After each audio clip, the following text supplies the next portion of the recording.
In today's episode, I chat with Mira Dessy from thepantryprinciple.net, who went from being diagnosed with IBS, living on the sofa, and not being able to walk up a flight of stairs without lying down at the top stair, to today where she no longer feels achy, doesn't have any bloating or GI distress, and has no more rashes or sinus infections, simply by, well, you guessed it, changing her diet.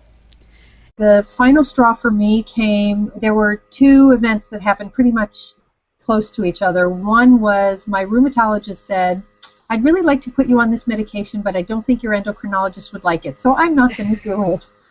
And that was very upsetting to me because my thought, of course, was, well, if you want to, why don't you just pick up the phone and talk to her?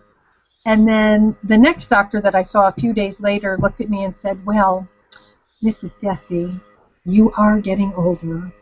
And I was 42 years old. And I thought, oh, what? I'm not old. I'm not old. And I don't want to live on the sofa for the rest of my life.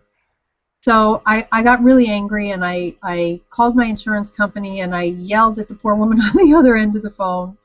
And I still feel bad about that.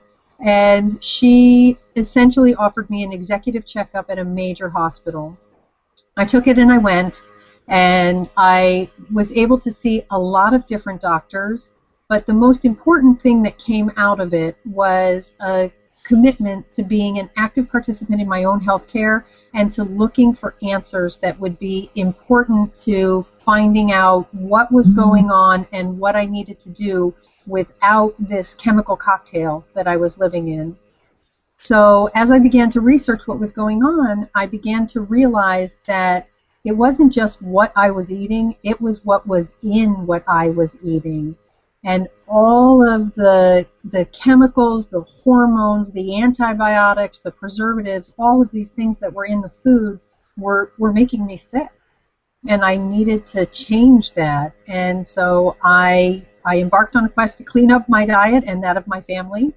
And the more I got into this, the more I realized I needed to know. I eventually went back to school and became a Certified Nutrition Educator, and now I help other people clean up the chemicals in their diet.